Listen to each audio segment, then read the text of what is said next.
Bismillahirrahmanirrahim. Bismillah, Assalamualaikum warahmatullahi wabarakatuh. Assalamualaikum warahmatullahi wabarakatuh. Saat ini kami sudah lagi mencoba usaha kredit motor syar'i, Ustadz. Setelah berjalan beberapa bulan, Motornya syar'i atau kreditnya syar'i? Kredit motor syar'i. Berarti motornya syar'i.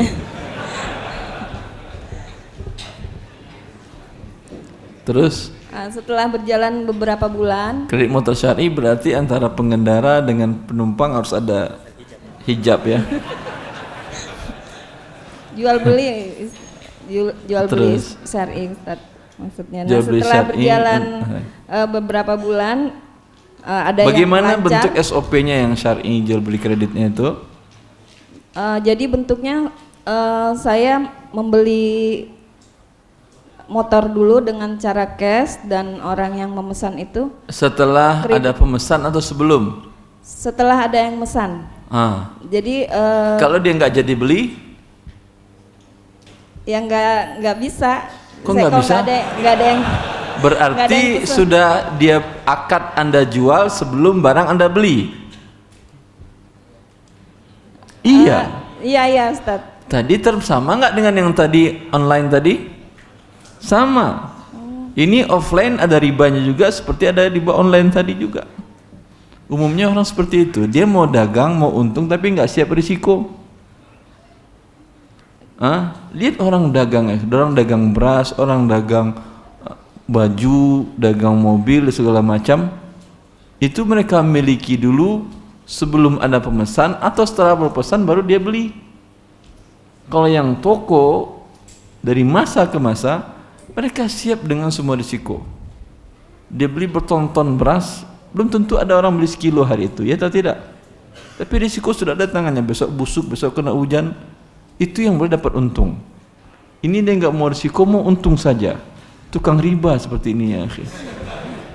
Jadi awalnya tuh untuk bantu saudara dekat atau teman-teman. Nggak ada masalah, tetapi Anda siap risiko, ya?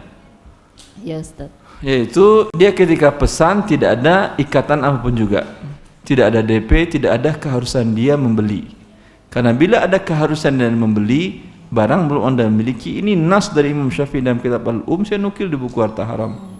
Iza arad rajul sil'ata wa qala lahu ishtari hadha thawbi kadha fa ashtarihu minka bi kadha fa in alzama ahaduhuma al-akhar wa huwa batil. Kata Imam Syafi'i, bila dua orang berjalan, jalan A dengan B, lalu si B melihat barang, motor atau rumah atau apa, dia bilang ke A, tahu dia si A punya uang cash, kamu beli motor itu dulu ya, harga sekian, nanti setelah kamu beli saya akan beli. Fa in alzama anfusahum bil aqdil awal faqad batal.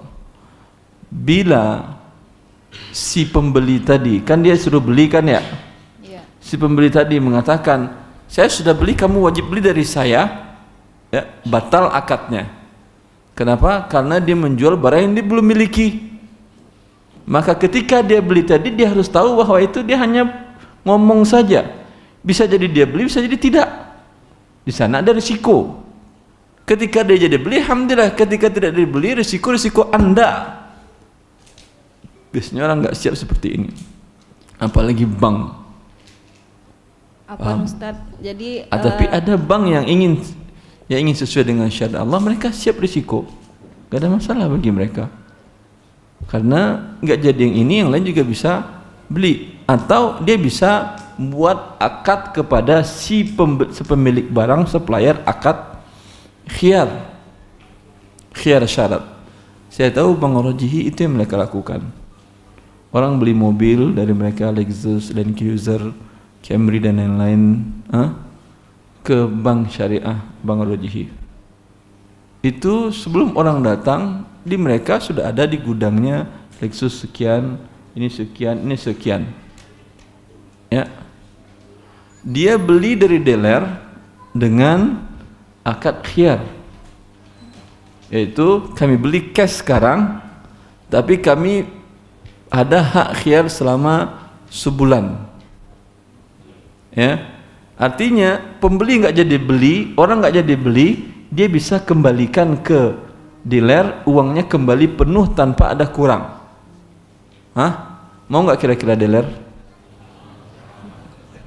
Ente orang miskin ya nggak mau dealer. Tapi kalau bank yang besar, bank Rajhi, nggak mau dealer Toyota di Arab Saudi. Kata mereka, ente nggak mau nggak ada masalah. Saya beli dari negara tetangga Dubai Emirat. Dengan akad seperti itu mereka mau. Apa yang terjadi dengan Toyota cabang Saudi Arabia? Penurunan penjualan mereka berkurang, turun sebanyak 70% dalam masa rentang waktu itu. Sekarang apa yang terjadi? Bangkrut mereka kan ya. Angkat tangan mereka, mereka bilang ke Rajhi, udah beli dari kami setahun, 2 tahun, 3 tahun boleh kembali lagi barang. Mantap itu. Yang penting Anda ngerti syariat Allah atau tidak. Kalau Anda ngerti, Anda bisa tekan semuanya, siapapun juga. Nggak mau dia nggak ada masalah, tutup usaha pun nggak ada masalah, daripada Allah murka. Biasanya pedang bank dan teman-temannya itu atas nama dagang itu takut risiko. Yang berani pedagang pasar, dia beli sayur sekian ikat, padahal yakin dia nggak semuanya terjual hari itu, tapi berani mereka beli. Nggak bisa dikembalikan atau tidak kepada supplier? Nggak bisa. Jadi mental orang-orang kaya itu penakut, lebih bagus mental tukang sayur. Siap mereka menanggung risiko, karena itu halal. Yang kaya tadi nggak halal dapat keuntungan sama dengan riba. Ya, taib Ustadz. Maka kalau ibu ingin beli seperti tadi, tidak ada ikatan dari awal, beli dulu, ya, minta kosong, sebagian dealer mau kosong. Minta kosong, jangan pakai nama Anda dulu, karena nanti jadi 2 kali balik nama, 2 kali pajak. Dibeli dulu di bawah tangan. Ya, saya yakin kalau Anda beli satu motor atau satu mobil, itu nggak mau dealernya. Tapi kalau Anda menjadi pelanggan setia, pasti mau dia. Salah satu toko kredit yang mereka nanya ke saya dulu di salah satu provinsi di Sumatera, mereka nanya, Ustadz, kami mau bikin lembaga keuangan. Apa tujuan Anda bikin lembaga keuangan? Ya, ingin jual barang dengan tidak tunai, kami untung, Ustadz. Anda punya modal? Kami punya modal, Ustadz, ada 1 miliar. Udah, jangan bikin lembaga keuangan, karena lembaga keuangan repot perizinannya dan SOP-nya sudah ditetapkan dari pusat dan itu mengandung unsur riba. Kalau Anda ingin cari untung, investor ada, semuanya bisa dibeli jual dengan tidak tunai, dan tidak ada yang akan mempermasalahkan, dan tidak ada pajak. Paham? Kecuali pajak secara umum, pajak tahunan. Bagaimana caranya? Ada orang yang ingin beli motor, disediakan motor. Ada orang beli rumah, dibeli dulu rumahnya. Sampai Masya Allah, bulan pertama omsetnya sampai 200 juta per bulan. Sekarang lebih 1 miliar per bulan omset penjualannya. Apapun bisa dibeli dengan tidak tunai di sana.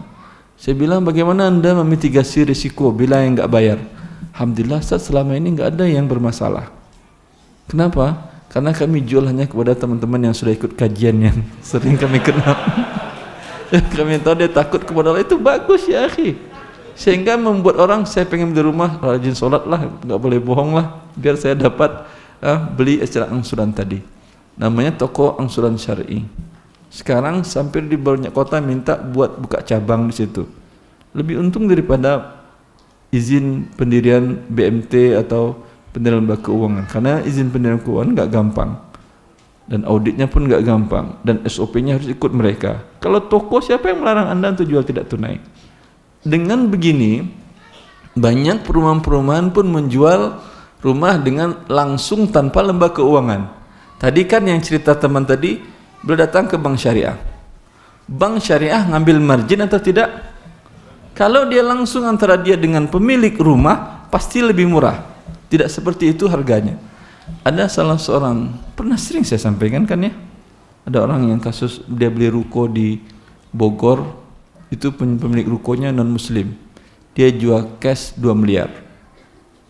Lalu ikhwah kita ini dia datang ke Bank Syariah, dia urus. Kata dia, terlalu lama Ustaz, bisa nggak Ustaz carikan solusi biar cepat saya turun pembiayaan saya. Solusi saya, dengar. Anda sudah dapat angka yang berapa harus Anda bayar ke Bank Syariah? Sudah Ustaz, berapa jadinya? 2,7. Nah, berarti selisih 700 juta. Paham? Bank Syariah bayar 2 miliar, nanti dijual dia 2,7, yang akadnya seperti saya katakan tadi, riba. Ya. Lalu gimana Ustaz? Saya katakan datang kepada si yang non muslim tadi. Ya, dia kan jual 2 miliar cash. Bilang ke dia, saya beli 2,7 dengan tenor sama dengan yang tadi, dengan Bank Syariah tadi. Tidak ada denda keterlambatan. Mau nggak si non muslim tadi? Mau. Ya? Daripada bank yang menikmati 700 juta, mending dia mau non muslim mau ya akhi. Nego dapat diskon 150 juta dari non muslim tadi. Dia telepon saya, Ustaz, tolong kirim nomor rekening antum ke saya mau kirim setengahnya buat antum. Saya katakan siap. Tapi setelah hutang Anda lunas semuanya, saya kirimkan nomor rekening. Lalu kata beliau, kalau gitu nggak jadi Ustaz. Sekarang antum punya hutang 2,7, mau mengasih hadiah ke orang, bayar dulu hutang, setelah lunas semua hadiah, alhamdulillah. Jelas nanti non muslim jangan mau seperti itu. Beberapa waktu yang lalu sebelum Ramadan, ada salah seorang pejabat senior di Kementerian Keuangan yang sudah ngaji dan dia ingin menjual rumahnya dengan harga 3,5 miliar di Bekasi, Kemang Pertama di situ. Rumah dia di situ dijual 3,5 miliar. Yang beli bilang, Pak, saya beli tapi saya nggak pakai bank. Angsuran langsung kepada beliau. Otomatis tentu lebih murah. Si pembeli lebih diuntungkan dan tidak ada denda keterlambatan. Pusing ininya, notarisnya. Gimana sih buat akadnya? Gimana cara Anda mengamankan hak Anda? Dia minta tolong Ustaz, tolong buatkan draft akadnya. Saya minta tim saya siapkan draft akadnya, tinggal distempel oleh pihak notaris. Begitu, ngapain? Ada mahasiswa saya yang elang gumilang punya perumahan di daerah Bogor, termasuk pemuda terkaya di Indonesia tahun 2007. Spesifik dia terkaya. Dia tersangkut permasalahan riba juga. Saya bilang jual rumah Anda langsung tanpa melalui lembaga keuangan. Ya, pasti lebih murah. Oleh karena itu, OJK mengeluarkan peraturan terbaru bahwa tidak boleh membuat akad kredit di atas 60 bulan. Paham itu? Karena bila itu dibolehkan, harus kata OJK harus melalui lembaga keuangan. Karena bila dibolehkan, apa artinya? Tutup lembaga keuangan. Iya kan? Karena yang paling panjang itu lembaga keuangan. Tutup. Oleh karena itu Anda sebagai muslim yang pintar, jangan buat 60, bikin 59 bulan. Dia ingin membodohi kita, kita bodohi juga dia. Sehingga tidak melanggar hukum mereka, juga tidak kita melanggar hukum Allah. Ibu yang bertanya sudah ada yang mau dilanjutkan, Ibu? Terlalu panjang jawabannya kali Ibu ya, pusing sih. Lanjutannya aja Ustadz, memang ada rencana untuk buka toko yang tadi Ibu. Iya. Kita beli rumah itu, ke Ibu, alhamdulillah teman-teman terbantu, beli mobil sesuai kebutuhannya.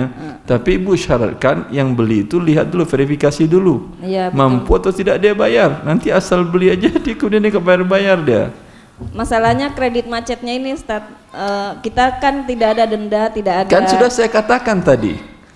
Bagaimana Anda mitigasi risiko? Anda bilang, saya hanya jual kepada orang yang sholat 5 waktu di masjid Ustaz.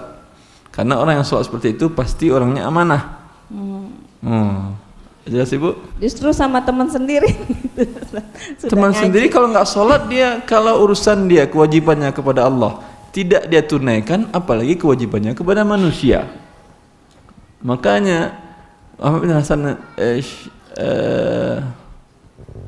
Hasan al-Basri ketika beliau mengangkat calon suami anaknya, beliau syaratkan yang sholat 5 waktu di masjid. Ini standar pertama. Kalau kewajibannya kepada Allah tidak dia tunaikan, apalagi kewajibannya kepada istrinya. Paham? Kalau kewajibannya kepada Allah dia tunaikan dengan baik sesuai dengan yang Allah perintahkan, pasti urusan manusianya nggak ada masalah. Jelas Ibu? Biasanya kalau di Arab Saudi seperti ini. Kalau ada yang minta rekomendasi baik untuk utang piutang segala macam, harus ada surat dari imam masjid yang menyatakan dia sholat 5 waktu di masjid tersebut. Ini enak. Antum imam di sini, Syekh? Enggak. Imam tentu tahu ini sholat terus di masjid dia. Udah dapat rekomendasi. Jelas Ibu? Bilang ke dia. Syarat berkas pertama, surat rekomendasi stempel resmi dari DKM masjid Anda tinggal, Anda sholat subuh terus berjamaah. Salah Ustaz. Nah, itu penting. Sehingga apa yang terjadi, ada di sebagian daerah di provinsi Riau kalau saya nggak salah, ada bupatinya mensyaratkan pegawai Pemda sholat subuh berjamaah. Viral beritanya sampai ramai segala macam. Bagus itu ya akhi. Karena kalau dia sholat berjamaah, urusannya dengan Allah gampang, pasti urusan dengan manusia jadi gampang. Kalau urusannya dengan Allah bermasalah, pasti dengan urusan manusia bermasalah nantinya.